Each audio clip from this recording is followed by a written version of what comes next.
Mr. Bob Brown, who again is with the All African People's Revolutionary Party, GC, which is Guinea-Conakry, and he is an organizer.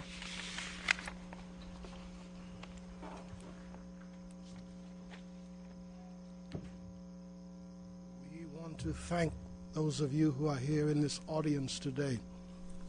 But most importantly, we want to thank the youth of Africa and the progressive forces in every country in this world who are, as our sister said, watching us now via webcast.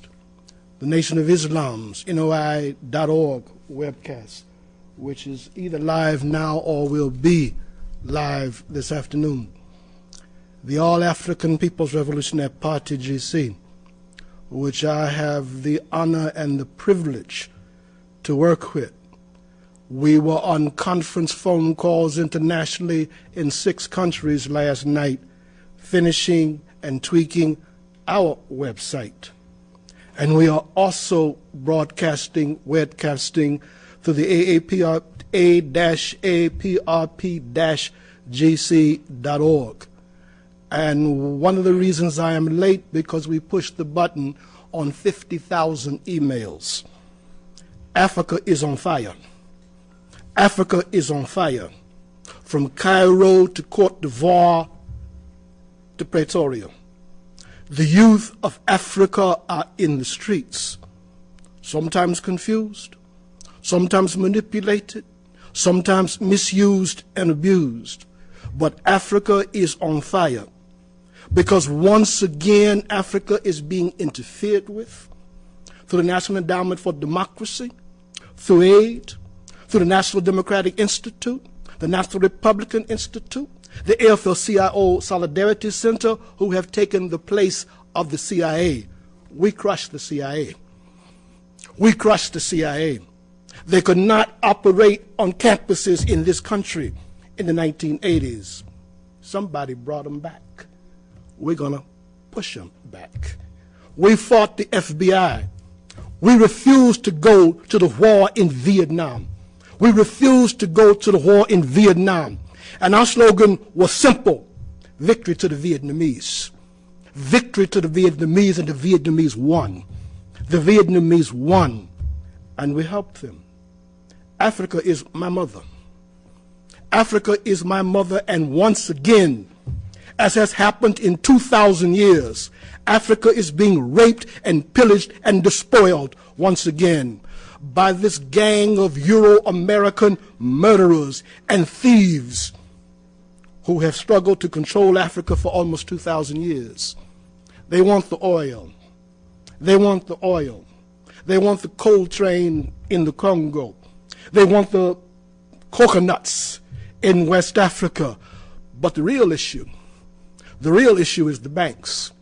You see, Barack Obama represents the banks. Barack Obama represents J.P. Morgan Chase. Bill Daley is his chief of staff. I fought the Daley machine all of my life and kissed the ground when this last one resigned. Rahm Emanuel will not be there long. He will not be there long.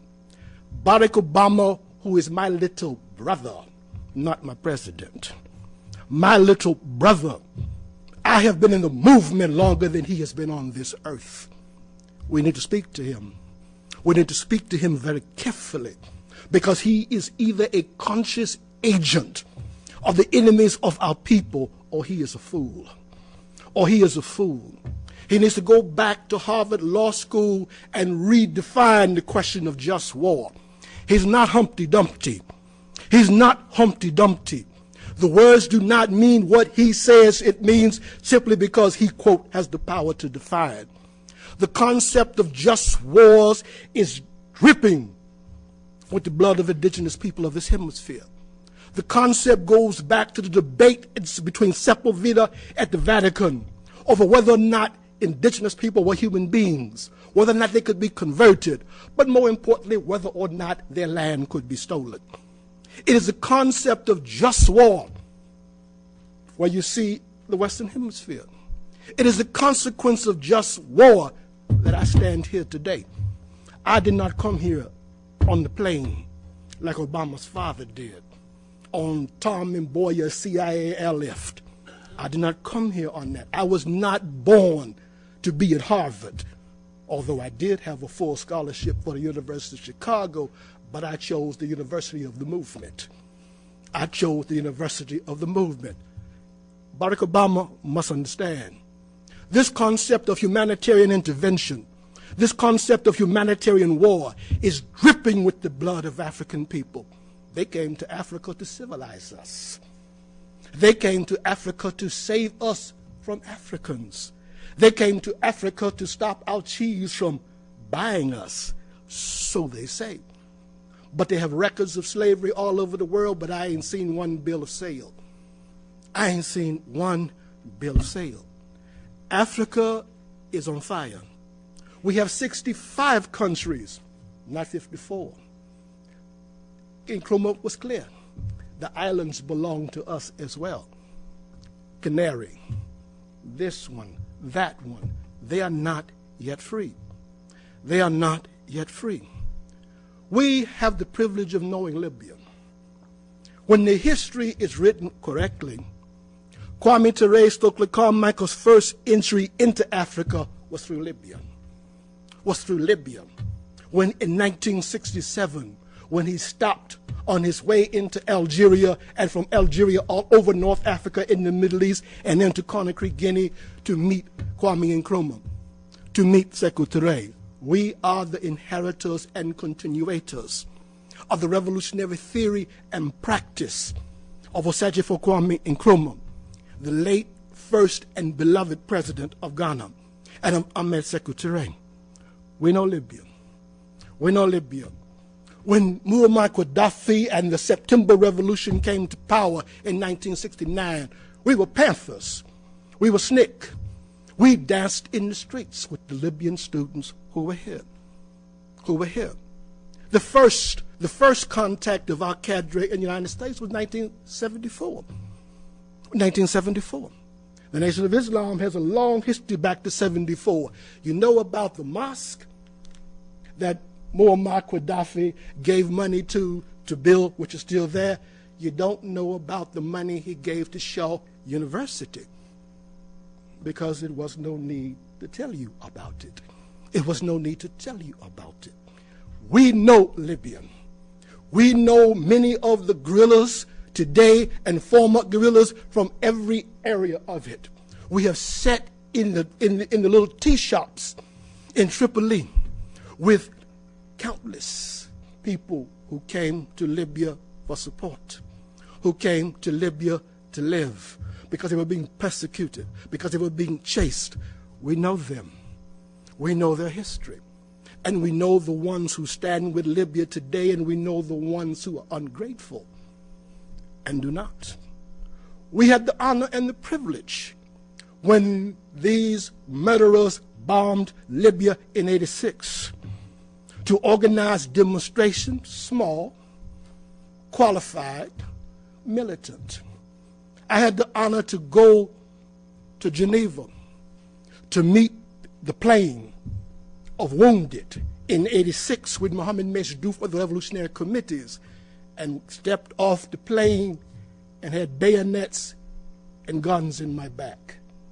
And we told the Swiss, Kwame Ture called the embassy and said, we don't have no problem with you because you did not enslave us. But the next time you touch one of our organizers in international transit, you will know the repercussions. The Swiss took me to the plane, put me on the plane, in jail in Paris, France. Kept moving, in jail in Italy. Kept moving, came back. We organized demonstrations in '86. I told Brother Akbar, I'm glad to have lived 22 years, because it's called Do It Again. Do it again. We had the honor of spending time in 7 prisons in this country for 31 months and 54 months on parole for putting the first satellite transmission in front of the White House so our delegation could see the delegation in Green Square. It's time to do it again. It's time to do it again. If you touch Africa, if you touch my mother, there will be repercussions, immediate or delayed, small or large, in every village, in every country, 165 countries with more than 1.5 billion African people live in the world today. Stop the lies, Obama. Stop the lies, my little brother. Stop being used as an agent and a tool for the exploitation of our people. I love Africa. Barack Obama does not. I love Africa. Barack Obama called himself a mutt, a dog. He did that. He is confused. He is confused. He is doing muttish and doggish things. It's time to stop, Obama, because the rebellion against you will begin in Chicago. Will begin in Chicago, where you say you come from. I'm from Chicago, and I know rough and tumble, and you ain't rough and tumble. You ain't rough and tumble. The people of the world will go to the streets, of every nationality, of every race, of every class, of every gender. This generation of youth, confused, disorganized, set against each other, one day will wake up. And when they wake up and come to understand who the real enemy is, the world will really change. Because this nonsense that Obama calls change is nothing but some more Humpty Dumptyism. Thank you.